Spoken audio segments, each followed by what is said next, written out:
Death fatwas and assassinations. Iran targets dissident musician in Europe. Okay, this is one of the stories I'm very excited to talk about today. So, Iran's regime has once again extended its reach into Europe. I mean, that's nothing new, that's an everyday occurrence. Plotting to assassinate exiled Iranian dissident and musician Shahin Najafi in Germany, but the operation was thwarted at the last moment. So this is breaking information about this assassination attempt that happened. This was revealed for the first time very recently. According to Iran International, the IRGC's Quds force created an assassination squad known as the German Network to eliminate Iranian dissidents and Jewish citizens across Europe. Najafi, a vocal critic of the Islamic Republic, was set to be assassinated on September 17th, 2023, during a concert in Hanover, coinciding with the 1 year anniversary of the Women Life Freedom protests. So, basically, the assassination attempt was set to happen one day after the 1 year anniversary of Mahsa Amini's death. The assassin had approached the venue but was ordered to abort after security measures intensified, fearing the entire network would be exposed. The hit was reportedly orchestrated by Iranian-German gangster Ramin Yektaparast, Yektaparast, known as a known Yektaparast. A known IRGC operative who was later himself assassinated in Tehran, probably by Mossad. So just to be clear, the assassin that was part of organizing this assassination, this failed assassination, ended up getting assassinated by Mossad in Tehran. Most likely. Najafi, who has survived multiple death fatwas and other assassination attempts, all because of his song Ay Naghi, described the concert as unusually tense, stating, quote, "The atmosphere that night was different. The police presence was overwhelming." While the German federal police declined to comment, Najafi remains a high-profile target, illustrating the regime's relentless pursuit of its critics beyond Iran's borders.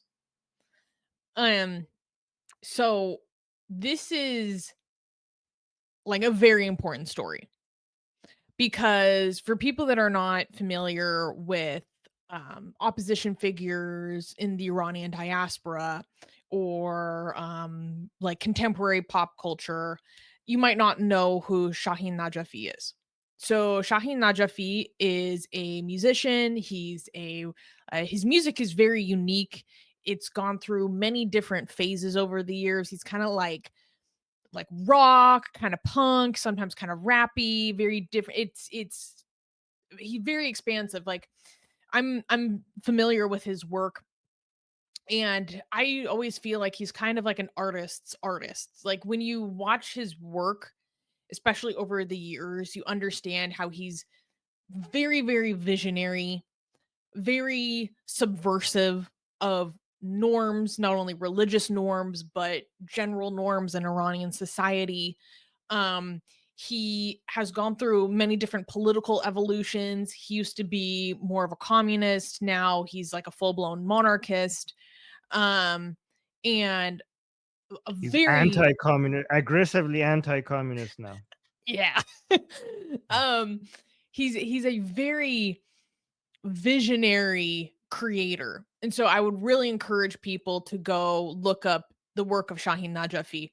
And a lot of his work is really deeply challenging taboos within Iranian society. So some of it is parodying a lot of Islamic stuff. Um, he has one song where the cover for the song is like a mosque, except the dome of the mosque is a boob. um, he has music videos where he's making fun of the ways that mullahs pray. He has music videos that are very sexually subversive for norms within Persian society. And overall, just a very, very interesting man. And I find him to be a real artist. So he originally the controversy really started back in, I think it was 2012. Um when he released a song, and I'm not going to be able to pronounce it right, but like called A Naghi. Naghi? Naghi? I can't do the gay Okay. sound. Um and Can I play basically without audio? Can I play one of his music videos as you're speaking so people can I'm see his worried style? about the video being flagged for copyright because that's happened before, No, no, even if we I have done a video review on him. He okay, didn't sure. copyright it. Okay. Yeah. Okay. Um so Armin is showing one of his most recent, most famous music videos that came out a few years ago. But so anyways, back in 2012 he released this song called Ay Naghi, and then it ended up with him having a $100,000 bounty on his head, encouraging assassination attempts on him. Some some other extremists raised the bounty on his head to $500,000. There was a fatwa issued against him because they interpreted this song to be making fun of a holy imam, the 10th Shia imam. And so he ended up fleeing the country. He fled to Germany, and there have been, he's an ex-Muslim, he's an open atheist. um he's very famous for being an Iranian atheist, actually.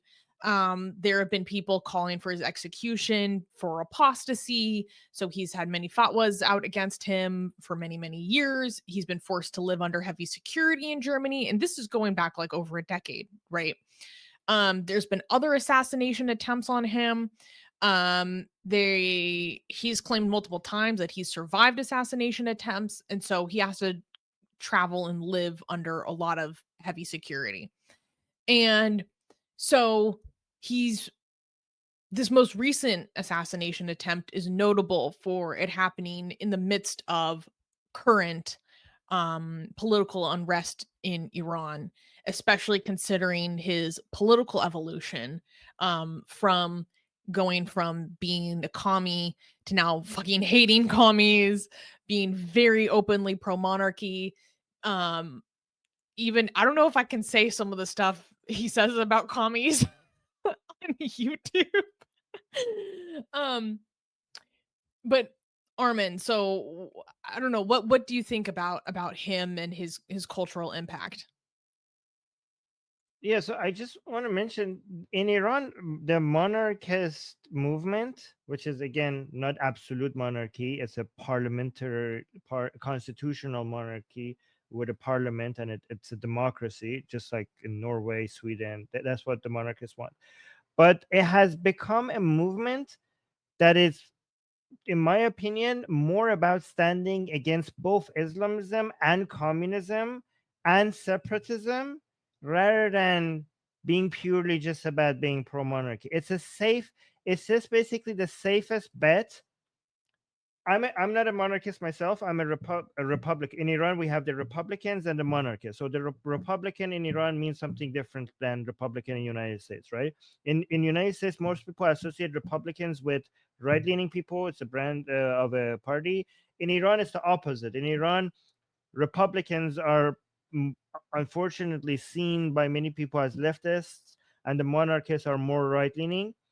But as a Republican myself in Iran, which is not a leftist, uh, I see why the safer bet is the monarchist movement, because it's rightfully standing up against all the toxic ideologies, which is the wokes, the Marxists, the separatists, and the Islamists. It basically gets everything correct when it comes to standing up against. It's a safer bet, not because what's it standing for, in my opinion. It's a safer bet because of what is properly standing up against. Unfortunately, among the Republicans, we don't have that unity in standing up against the things that we should be standing up against, right? So even though there are Republicans like me who are liberal, the Republican people who are anti-regime in Iran, unfortunately, they have too many separatists in them. They have too many anti-American, anti-Israelis in them. They have too many, uh, wokes or communists in them, and that's why it's not a serious movement. and that's why it's a safe. The monarchist movement, the monarchists are basically a lot more, and the monarchists have more effectively been able to advertise their pro-Israeli stance, the anti-wokeism stance, the anti-communist stance, the anti-separatist stance. That they have become a serious movement. And I'm not a monarchist as myself, but I can see the writing on the wall. There's either the monarchists or it's the Islamic Republic or it's the MEK that is politically serious. So, and as somebody who's not a monarchist myself, I'm going to be supporting the monarchists because all the other alternatives are freaking insane. So this Shahin Najafi, who was a very famous Iranian singer, he became famous because of his blasphemy against Islam, and that's why this assassination attempt was seen as justified by the people who were planning it. They're saying that his they say khunish halal, which means his blood is halal. So a lot of people think halal and haram is just for food. Halal means anything that is permissible. When you say someone's blood is halal, it means that it's permissible to shed their blood. And Shahin Najafi's blood was deemed halal because of his blasphemy. So he blasphemed again. He has recently toned down his anti-Islam stance because he's focusing more on his support for Pahlavi, and his anti. He's more focusing on anti-leftist, anti-woke, anti-communist. He's focusing. It's interesting because he was very aggressively a leftist himself, and now he's fully on the other side of all of this, and he's focusing a lot of his activism mostly on that. But you can see what the regime is sensitive about, given who they're going after. Like this is exactly the narrative that the regime is, is fears the most. These are the people that the regime fear the most. So yeah. So Amir saying he grew up in a sense. Yeah, he evolved. Yeah, I agree with that. So No, and no, it's actually been a very major and very influential evolution, because not only does he release a lot of music, and his more recent music is extremely heavily referential. Like the music video that Armin was showing in the background is very referential to different moments in yeah. modern Iranian history. But he actually releases very frequent political commentary on his YouTube channel. He's not only putting out music, he puts out a lot of political commentary, and he's become very influential because of this. Um So and Go can I ahead. comment about what you just said? Like this Yeah. video has been every second of this video has been analyzed because he uses a lot of symbolism, and people have been trying to decipher what does this mean, who does this person represent, why did he said this in this part, who's the picture of that frame is in at the wall, why are these people sad, why is that person happy, why is like who is this woman representing in politics. There's so many hidden messages in this. What is this little girl, who does this represent, and there's so many different political powers and different sects or different groups within the Iranian politics that he's trying to represent in this song. That it's been very interesting. After the song came out, there were so many YouTube review videos trying to decipher the hidden meanings. We also did on our own Persian channel. We also had a stream on this. We had so much fun trying to figure out what every second of this video means. But yeah, so just wanted to add that. Yeah, I wish we could show Guys, some if of his music. Like, one thing that I really like about him, so, for example, this is what I was referring to. I just made a censored version. This is yeah, the censored version of the boob art I was talking about. But one thing that's really cool about him is that even though he is considered right wing, I guess, by Iranian standards nowadays, he's super pro LGBT. Um yes.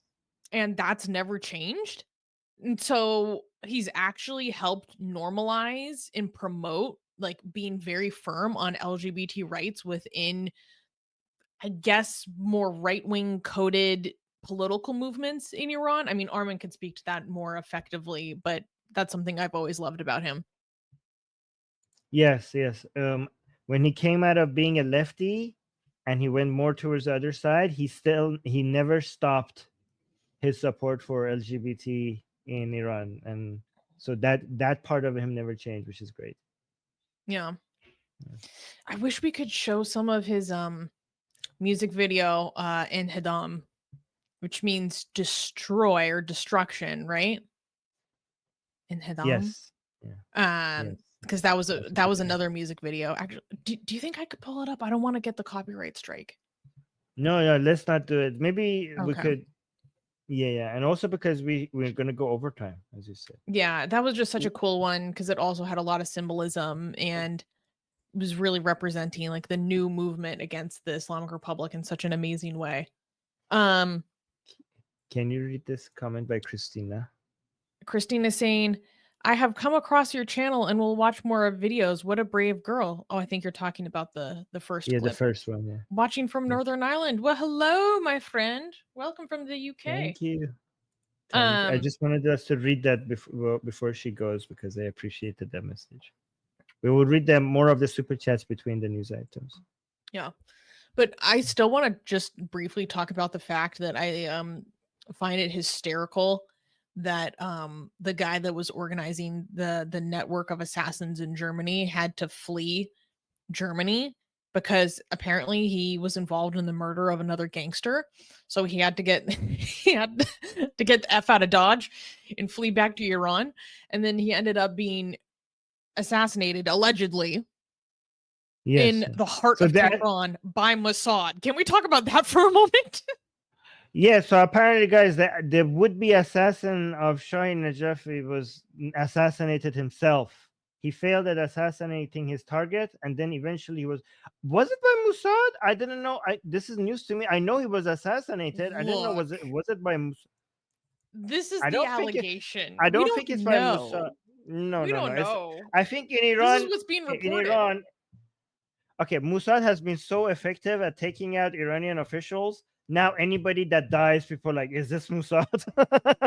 No, but it's I not think, just that they're successful at taking out Iranian officials, is that they are very good at doing it inside the heart of Iran's borders.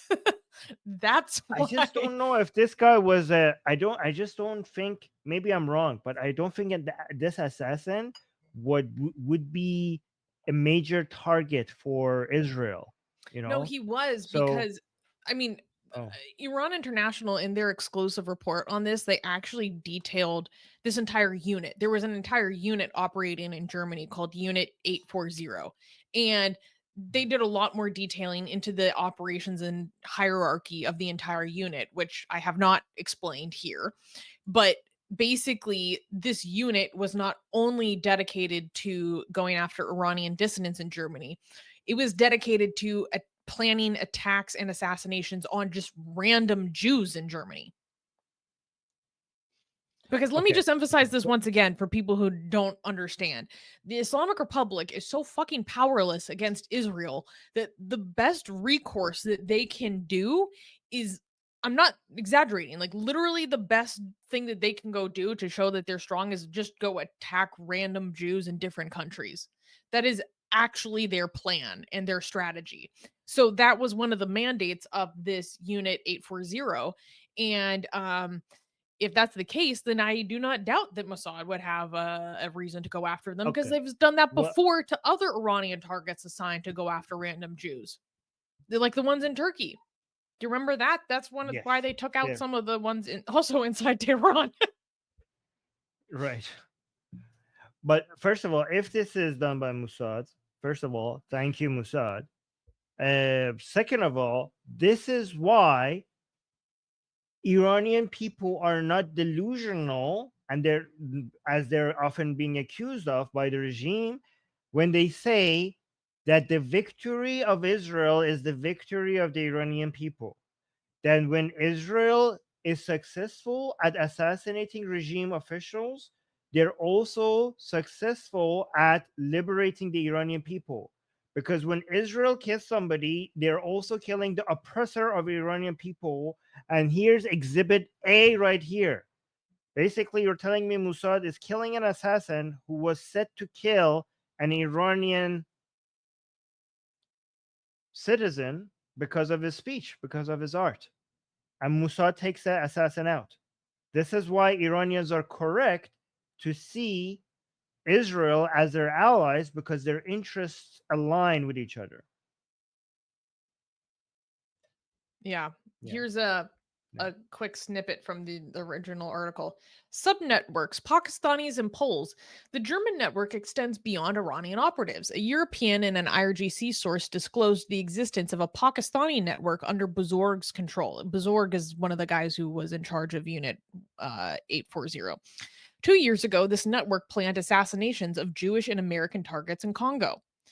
Um, Buzorg also supported these two other figures who are connected to the Al Mustafa International University, and I have talked about that university here on the show. This is where they radicalize people and turn them into foreign assets for the Islamic Republic, including many Pakistani Americans that they send to Iran to get radicalized and turn into assets. An IRGC front for exporting Shia Islam and conducting covert operations globally.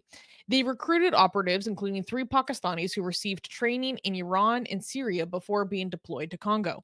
Additionally, the German network collaborates with a Polish mafia group specializing in bomb-laden drones. 2 Polish members, known as Robert and Michael, visited Iran for operational planning. Their mission to assassinate an Israeli target in Warsaw failed. So this is part of their operational mandate. And for people that don't know, one of the main tactics of the Islamic Republic in terms of their transnational repression operations is to hire criminal gangs around the world.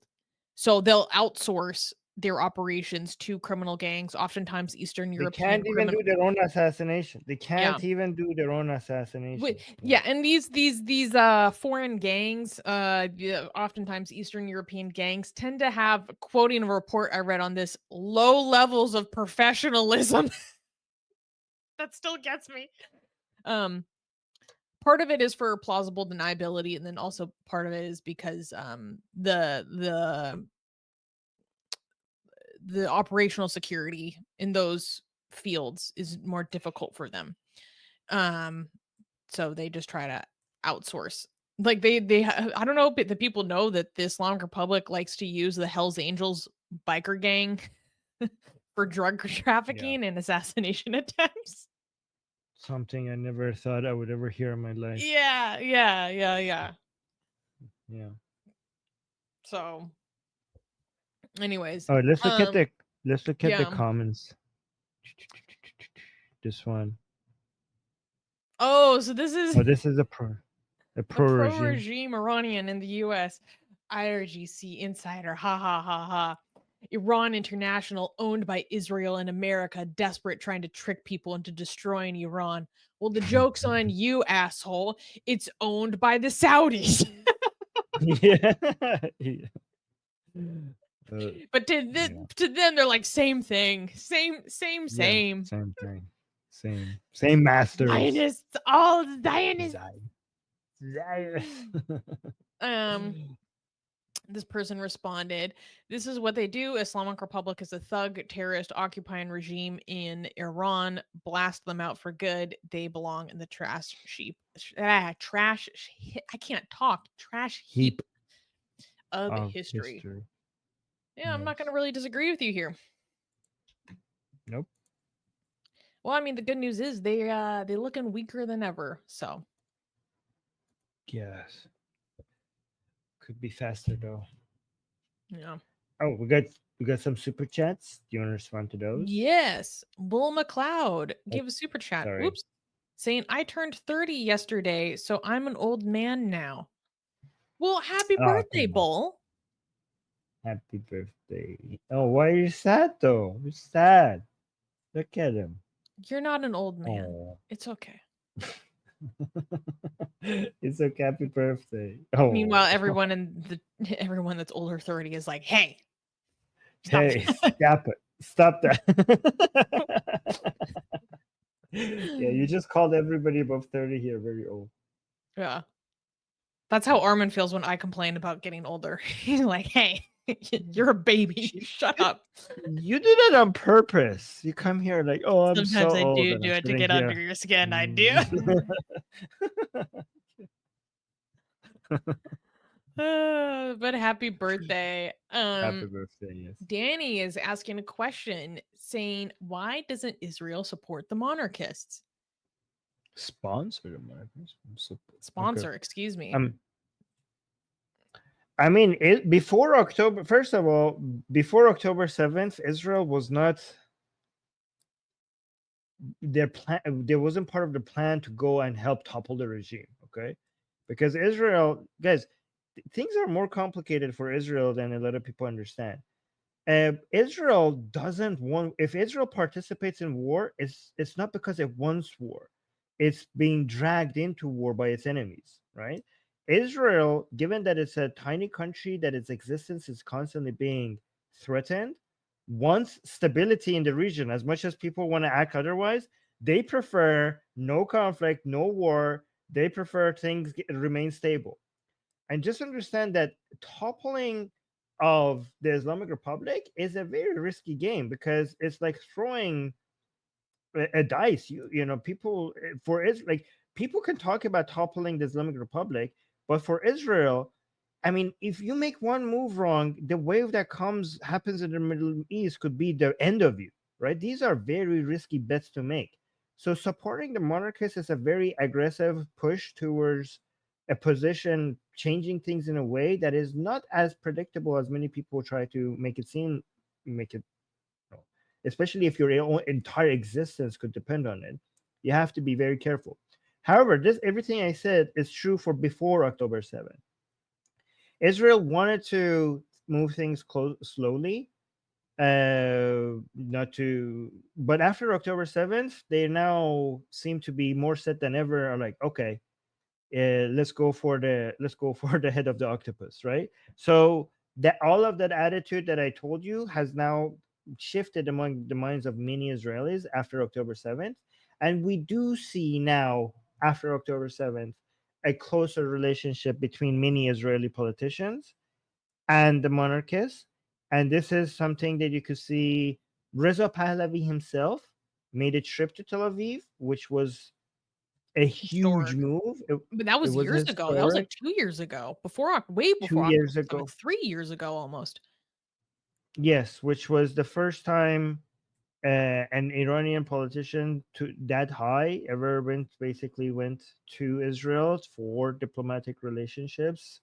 So that was a huge deal. So we are seeing relationships being built between Reza Pahlavi and Israel, and between, I mean, Reza Pahlavi met with Netanyahu. They had a friendly. It basically brought a lot of Israelis to the realization that okay, this is the main popular guy in among Iranians, and he wants to have a good relationship with Netanyahu. So it was a big deal. It was a big deal. A lot of people realized that the Iranians are very different from the regime just because of that trip.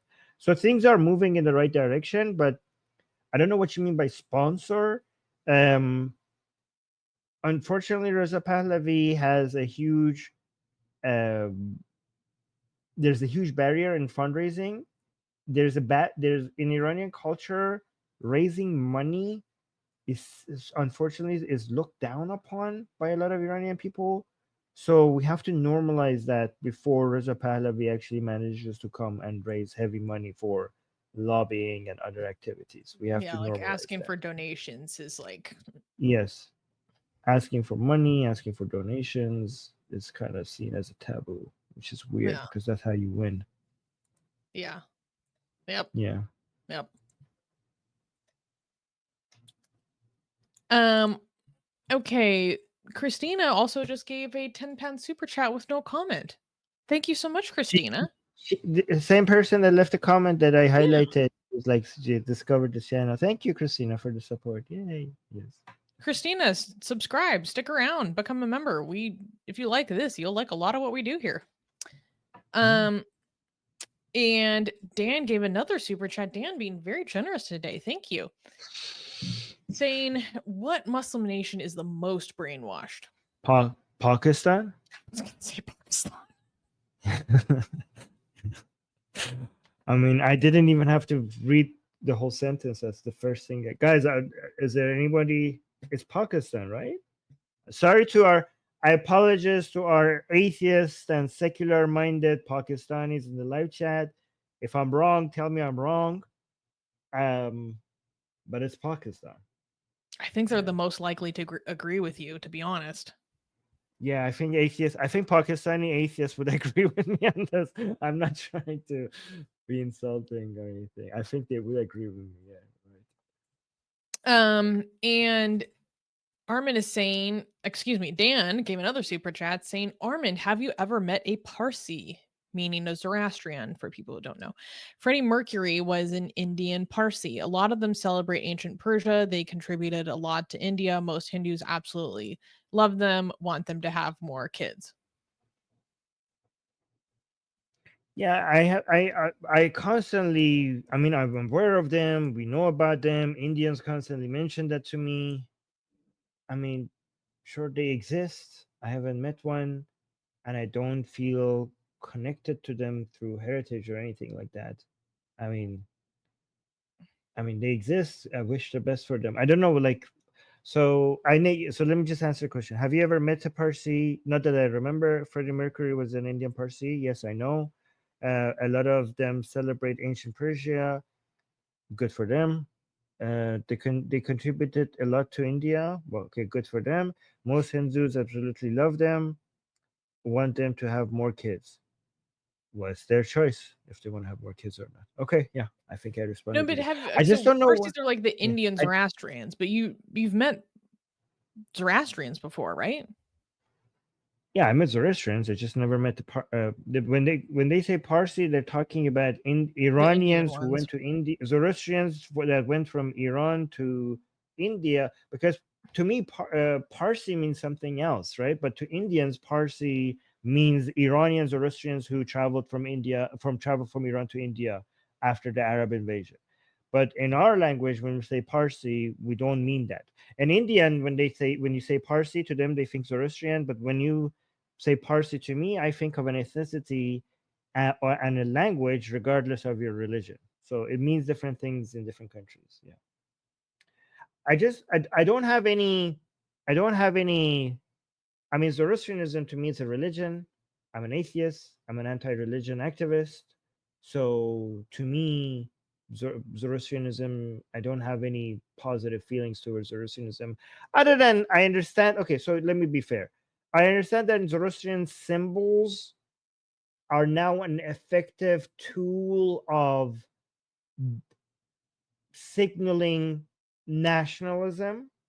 Okay, and I see the utility of that, and I understand it, and I appreciate that aspect of it. But the religion itself, I mean, it's a religion, and I'm an anti-religion activist. So there you go. Yeah. Okay. Wikar is saying no, Armin. As a, you're absolutely right saying this as a Pakistani. Well, If people think we're wrong, feel free to tell us. But you have to answer the question about who is the most brainwashed. You can't just say no, you're wrong. I need a replacement answer. Okay. Gajan gave a super chat saying, "Do you think Americans' shift to isolationism and protectionism is going to affect Iran? Apologize for the brain rot. I don't think you're brain rotted, my friend. no, yeah, yeah, and also this is a good question, but the answer is there's nothing. Not just the shift to isolationism. There's nothing America can do that won't affect the entire freaking planet. Everything under the sun would always be impacted by anything the United States does in a major way. All the Mhm. other countries in the world are just planets that are orbiting the sun that is the United States. So of course it's going to impact Iran. It's going to impact every single country. Yeah. Yes. Also, like, a lot of the cabinet picks that I have seen so far are not gonna be the, like, isolationists that I think people thought they were voting for. Like, I don't remember if who, like, yeah, there could have been shifts in who I, was, in and who's been taken out and ra-ta-ta, but, according to what I have seen, I'm like, a lot of people are like, "I thought this was gonna be the president of peace. Some of these picks seem like hawks," and I'm like, "Yeah." yeah, I mean, this is an okay. So he's going to be an isolationist and protection isolationist. Maybe economic wise, he's going to be isolationist, but foreign policy wise, Trump said, "I'm going to be an isolationist," and he's not even president yet, and he says, "We're going to take Canada, we're going to take Greenland, we're going to take the Panama Canal, and also the Gulf of Mexico is now the Gulf of United States." So yeah, they're not very isolationist, to be fair.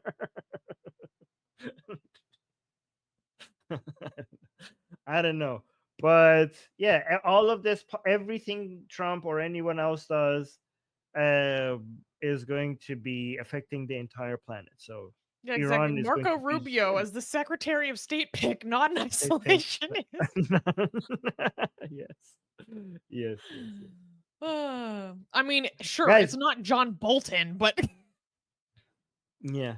We're going to have a lot of streams on this channel talking about how Trump's policies, the good and the bad, okay? I'm not going to be one of those people who is going to be on either side of this. I'm not going to be like, oh, attacking Trump on everything he does. And I'm not also going to be supporting everything he does. I'm just going to be as fair as possible I could be. And I'm just going to be descriptive rather than normative. And I'm just going to talk about objectively talking about as we go forward the next 4 years, Trump's and United States, the things that they're going to do is going to have major impact on Iranian politics. And we're going to be here for every single one of them. So if you're looking forward to that, just make sure you're subscribed and you hit the bell notification because I'm predicting many, many streams on this topic. mhm. Mhm. Yeah. Mhm. Mhm. Mhm. Yeah. Um yeah. I hope Trump goes full maximum pressure. Please. Yes, that's something I'm looking forward to. Please. I I'm That's praying for something God's and I'm looking YouTube forward to. algorithms.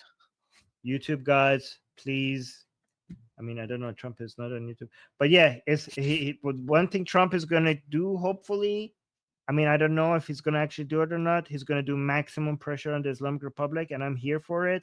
What I'm worried about is that he's gonna use maximum pressure to eventually do a deal with the Islamic Republic. That would be horrible. So we'll see. We'll see. Yeah. Do you know who makes the most amazing, gorgeous, and other adjectives that I can't use here on YouTube, blasphemous art ever? We do! And for some reason, we are giving it away for free. Download them now using the link in the description before we change our mind.